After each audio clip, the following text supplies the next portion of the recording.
Picha inaanza ikionyesha mabinti ambao walikuwa kwenye kambi ya jeshi, walikuwa wanapata mafunzo. Basi kamanda alipoangalia pale ambapo walikuwa wanalala, aliona kipimo cha ujauzito. Ina maana kuna mabinti ambao walikuwa ni wajawazito. Basi ndipo alipokuja akawaambia kwamba tumeangalia katika kambi yetu, tumekundua kwamba kuna mwanamke kati yenu ana ujauzito hapa. Kwa hiyo tumeleta hii sidilia ili muweze kuvaa tuwapime mazao yenu, kwa sababu kila tunayemuuliza kwamba ni mjamzito anakataa. Kila mmoja wenu anatakiwa avae sidilia ili tuweze kuwapima tuone kama ni wajawazito. Basi akaanza na huyu hapa, akampa sidilia. Kumbuka mpenzi mtazamaji, kwenye kambi ya jeshi, kwenye mafunzo ya jeshi ni marufuku kuwa mjamzito. Kwa hiyo walikuwa na wapima hapa ili waweze kugundua ni nani mjamzito. Ndipo alipomaliza kuvaa sidilia akageuka, wakamwangalia mazao yake, wakagundua ni madogo. Wakamuita akamwambia, vipi kamanda, unamuonaje huyu? Akasema hapana, huyo anaonekana yuko vizuri, sio mjamzito. Basi ndipo alipovua ile sidilia. Ukishamaliza kupimwa unavuliwa, alafu anapewa mtu mwingine. Ndipo alipofikiwa mdada wa pili, akasema na wewe hapo, chukua hii sidilia uvae ili tuone kama ni mjamzito. Kila tunayemuuliza kama ni mjamzito anakataa. Kwa hiyo hii ni njia ya kuwagundua nyinyi. Basi na yeye ndipo alipopokea akavaa ili aweze kuangaliwa kama na yeye ni mjamzito. Alipovaa sidilia alionekana yuko vizuri kabisa. Akaangalia kamanda akasema, hapana, huyu unavyomwangalia yuko vizuri kabisa. Hapana. Basi kamanda ndiye aliyekuwa na wapima kuangalia kama ni wajawazito. Basi ndipo alipovua ili aweze kupewa mwingine aangaliwe, je, ni mjamzito? Kumbuka mpenzi mtazamaji, hapa naye sakwa ni mjamzito. Sheria za kijeshi siku zote hautaki kufanya mafunzo ukiwa mjamzito. Kumbuka mafunzo ya jeshi yanakuwa ni makali sana. Kwa hiyo ukifanya ukiwa mjamzito unaweza ukajikuta unasababisha madhara makubwa. Kwa hiyo baada ya kugundua kile kipimo, ndipo walipokuwa na wapima sasa waweze kugundua ni nani ambaye alikuwa ni mjamzito kati yao. Basi ndipo alipofikiwa huyu mlembo, na yeye anapimwa ili aweze kuangaliwa. Akavaa sidilia, akageuka. Walipoangalia maziwa yake waliona ni maziwa madogo. Kamanda, vipi, unamuonaje huyu? Hata huyo naona yuko vizuri. Huyo yuko vizuri, huyo hana ujauzito. Basi ndipo walipomtupia jicho huyu bidada. Kusema ukweli alikuwa na hofu kubwa sana. Akigundulika ni yeye, cha kutokea kitatokea. Ndipo alipomsogelea kamanda. Basi wewe umefikiwa, unatakiwa uvae tuangalie kama ni mjamzito. Akapokea ile sidilia ili aweze kuivaa sasa wampime kama na yeye ni mjamzito. Kamanda ana shauku sana ya kumjua ni nani mjamzito kati yao. Bidada alivaa ile sidilia kwa hofu sana. Jamani, mimi nakwambia kaka dada kanavyoonekana ni haka kaja kazito. Nakwambia ukweli. Ngoja tumwangalie kama ni yeye. Alipogeuka, walimwona maziwa yametuna. Akasema, unaonaje kamanda? Akasema, ni huyu hapa, tuliyekuwa tunamtafuta muda mrefu ni huyu. Sasa wewe ndiye unatukosea heshima hapa kambini. Unafanya ufusika, unakuwa na ujauzito. Haya mambo sio mazuri. Akasema, jamani, naomba mniangalie vizuri, sio mimi. Kipimo kinaonyesha mlikuwa mnakataa, lakini tayari hiki kipimo tulichokupa kinaonyesha kwamba wewe ni mjamzito. Alikamatika. Basi moja kwa moja ndipo walipomchukua ili waweze kumpeleka huko wafanye wanavyovijua wao. Basi waliobaki hawa walivaa nguo zao, maana waligundulika kwamba wao sio wajawazito. Ndipo walipomleta huku ndani mkuku huyu bidada. Kusema ukweli alikuwa na hali ngumu. Akamwambia, kwa nini wewe unafanya sisi tunaowafundisha tuonekane hatuna heshima? Unajua mtu akigundulika kuwa ni mjamzito anafanya nini? Anafukuzwa. Akasema, jamani, naomba mnionee huruma. Bidada anaendelea kuomba.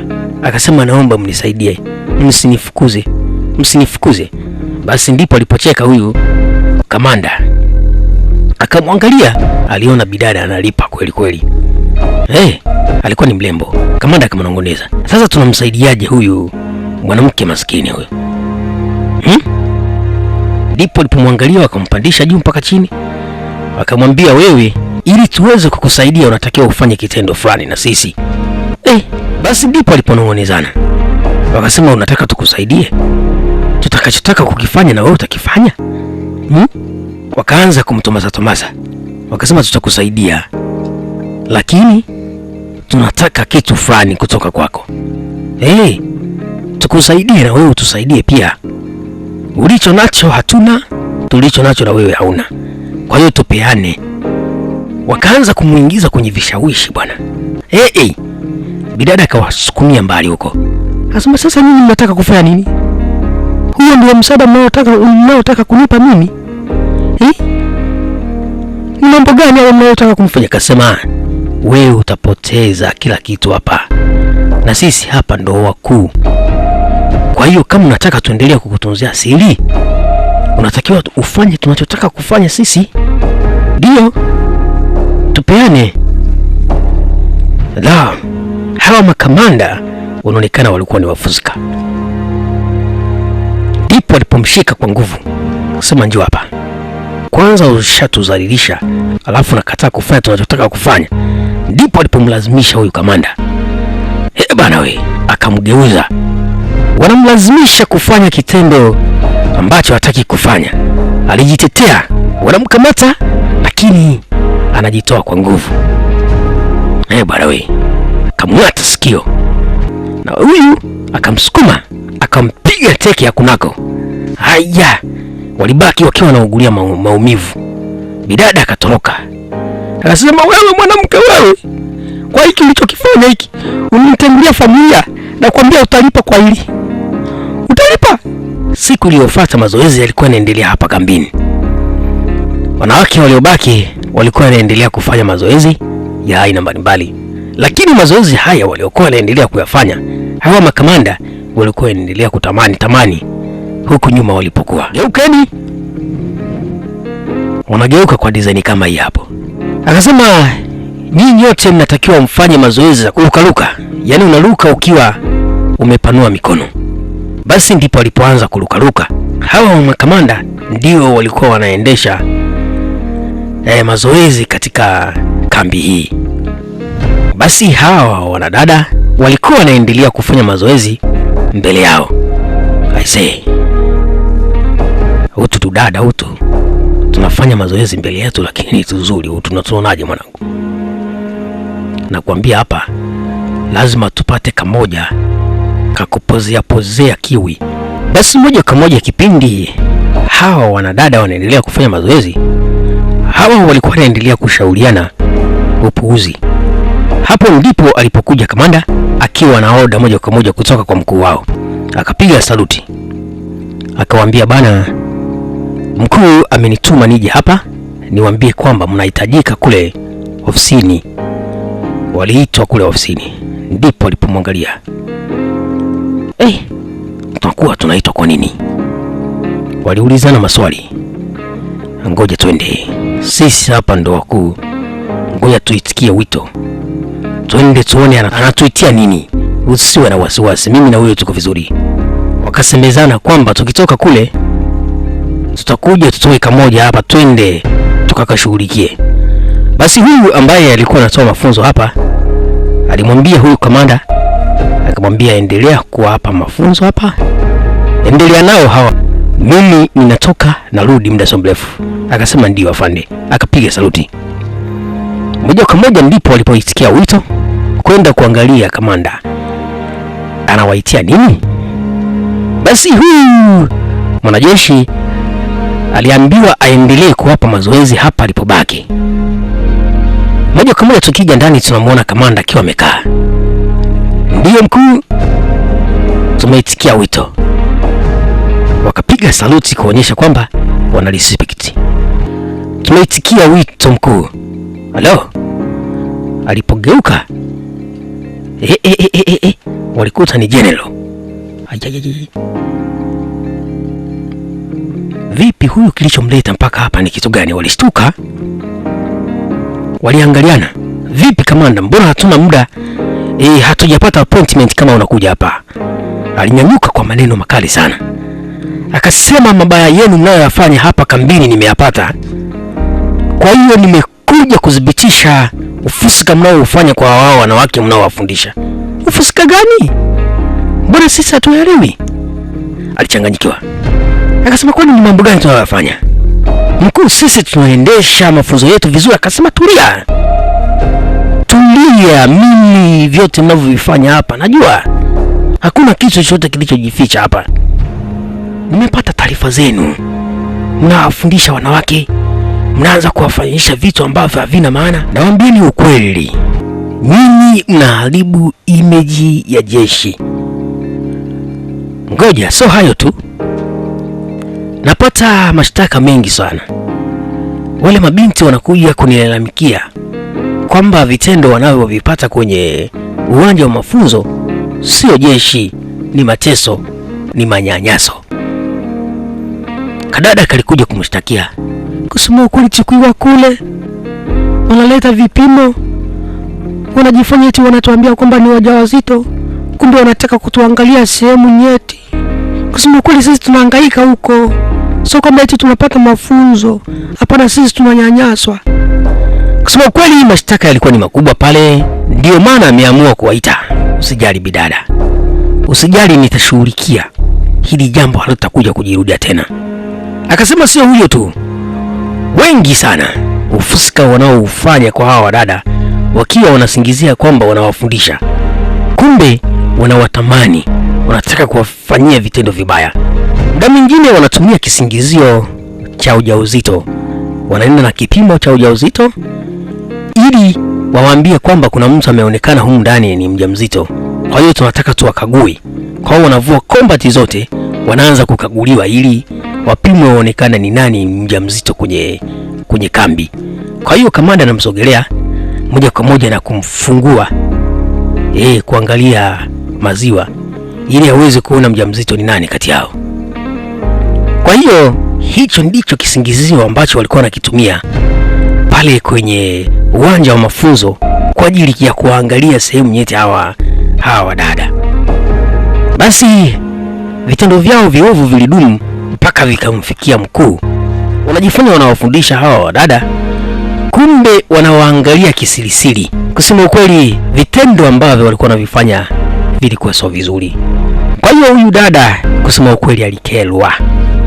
Ndio maana moja kwa moja aliamua kwenda kuwashtaki kwa haya wanayoyafanya. Maana akikataa mtu hapa anasingiziwa kwamba ni mjamzito na anafukuzwa kwenye mafunzo. Kwa hiyo walikuwa wanawalazimisha kuwafanya viovu ili waweze kuwatunzia siri zao. Basi moja kwa moja anaendelea kusimulia kwamba mlikuwa mnampeleka mkuku, mkishamaliza kumsingizia kwamba ni mjamzito, mnamleta ndani huku, mnaanza kufanya vitu ambavyo havistahili kwenye uwanja wa jeshi. Bidada moja kwa moja analalamika, lakini mwisho wa siku, kwa sababu hawa ni watu wazito hapa, walikuwa wanalazimisha kufanya nao vitendo. Wadada walikuwa wanajitetea kwa sababu nafasi ya jeshi walikuwa wanahitaji. Akasema kama mnahitaji nafasi ya jeshi, lazima ufanye tunachohitaji utufanyie. Kumbuka mpenzi mtazamaji, siku zote kuna watu wengine wanatumiaga vyao vibaya. Wanatumia madaraka walionayo vibaya kwa wengine. Kwa hiyo walikuwa wanawanyanyasa. Wadada walikuwa wanajitetea, lakini kujitetea kwao kulikuwa hakusaidii. Walikuwa wanawaambia kwamba usipokubali kufanya hicho kitendo utafukuzwa kazi, utapoteza kazi na kuambia. Wengine ambao wanaogopa kufukuzwa walikuwa wanakubali na kufanya hivyo vitendo kwa sababu walikuwa hawahitaji kupoteza nafasi zao. Wengine wanafanya mafunzo wakiwa na imani kwamba wakishamaliza mafunzo huenda wataajiriwa kazi waweze kutunza familia zao. Kwa hiyo vitendo walivyokuwa wanavifanya kwa hawa watoto wa kike vilikuwa sio vizuri. Kashughulikie. Ili usifukuzwe hapa jeshini, unatakiwa ukubali kufanya hiki ninachokuambia. Kwa hiyo wote walikuwa wanamlazimisha, wanafanya kitendo kibaya sana. Basi vitendo kama hivyo pale kambini viliendelea. Mwisho wa ubaya, mpenzi mmoja, hata ukiufanyia gizani, ipo siku utafichuka tu. Walikuwa wanawavisha vinguo vya ajabu ili mradi tu waweze kuwaona walivyoumbika hawa dada. Kwa hiyo yote waliokuwa na mtamani walikuwa wanaenda naye. Kusema ukweli, huyu mwanajeshi na huyu mwenzake, vitendo walivyokuwa wanavifanya kwa wanawake vilikuwa sio vitendo vizuri. Basi hawa watoto wa kike walikuwa wanatii kwa sababu walikuwa wanaogopa kupoteza kazi yao. Mimi siwezi kufanya kitendo kama hicho. Ni lazima ukubali kufanya ili uweze kulinda mafunzo yako, la sivyo utafukuzwa. Sisi ndio wakubwa hapa. Sijui umenielewa? Walikuwa wanawalazimisha hao wanadada waweze kufanya wanavyovitaka wao, kwa kisingizio tu cha kutowafukuza hapa kwenye mafunzo ya kijeshi. Siku zote wanasema kwamba cheo ni dhamana. Ukipata cheo kizuri, usije kuwanyanyasa wale ambao wanahitaji kupata nafasi. Kwa hiyo walikuwa wanaendelea kuwanyanyasa na kuwalazimisha. Yeyote yule waliyekuwa na mtamani ni lazima wakae naye. Akitoka huyu anafuata huyu. Siku zote, mpenzi mtazamaji, ukiwa na shida ya kupata kitu fulani katika maisha, utakubali kufanya hata vitu visivyokuwa vya haki ili uweze kulinda kazi yako. Kwa hiyo haya matendo, kusema ukweli, na mashtaka yalimfikia mkuu. Basi ndipo alipoamua kuja kambini ili aweze kutadua hili tatizo, kwa sababu ikishajulikana litakuja kuharibu image yao ya jeshi. Kwa hiyo haka kabilada moja kwa moja kalikuwa kanaendelea kulalamika. Alimwambia, usiwe na shida bidada, usiwe na tatizo, naenda kushughulikia hili na litakuwa sawa. Sawa, pole sana kwa hayo uliyoyapitia, na kuambia ukweli hayatakuja kujirudia tena. Kwa hiyo hayo ndiyo niliyoletewa hapa. Hayo mnayafanya nyinyi wawili kwa kushirikiana. Vyeo mlivyopewa na nyota mnatumia vibaya kwa watoto wa kike. Kumbuka hata na nyinyi wenyewe kipindi mnatafuta nafasi hii ili muweze kuipata, mngefanyia matendo kama hayo, usingekuwa vizuri. Sio vizuri kutumia madaraka vibaya. Ndipo walipoamuru wanajeshi wawachukue moja kwa moja mkuku. Walifutwa kazi hawa. Jamani, sisi tuwasingiziwa tujafanya kitu chochote. Akasema hakuna kilichojificha, hata ukifanyia gizani, ipo siku nuru itaonekana. Maovu yako yataonekana wazi, yale uliyokuwa unayafanya gizani yatakuwa mwangani. Basi kamanda moja kwa moja alihakikisha kwamba anawafuta kazi na wote wanatambalizwa. Basi wale wadada ambao walifanywa vitendo viovu moja kwa moja walikuja pale. Alikuja huyu kadada akawa anamuomba msamaha. Akasema pole sana kwa yale yaliyokukuta. Kusema kweli tatizo tumeshalitatua. Utarudi katika uwanja wa mafunzo, utajifunza na wewe utahitimu jeshi, utaajiriwa. Samahani sana kwa haya. Naomba uwe na moyo wa uvumilivu, ujisikie huru. Siku zote katika maisha vikwazo vipo, usiwe na shida, nipe mkono. Basi kadada ndipo kalipompa mkono. Kaka mshukuru, asante sana kamanda kwa kututetea, kwa sababu walikuwa wanatulazimisha ili tufanye nao tusije tukapoteza kazi. Usiwe na shida, kazi utapata, usiwe na changamoto. Kusema kweli, kitendo alichokifanya huyu mwanamke kilikuwa ni kitendo kizuri sana. Aliwafukuza kazi hawa ovu ambao walikuwa wanafanya ufuska, wanatumia vyeo vyao vibaya kwa ajili ya kuwanyanyasa wengine. Mpenzi mtazamaji, na picha yetu nzuri kabisa hapo ndipo inapoishia. Umejifunza nini katika picha hii? Picha hizi muda mwingine zinaongelea maisha ambayo tunaishi kila siku.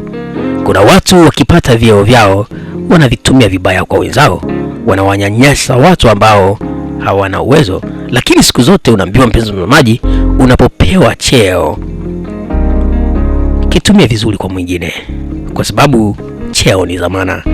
Leo unaweza ukawa juu, kesho ukawa chini, na yule uliyomfanyia mabaya kipindi una cheo na yeye akawa juu yako. Kwa hiyo itakuwa ni changamoto sana kwako. Chao.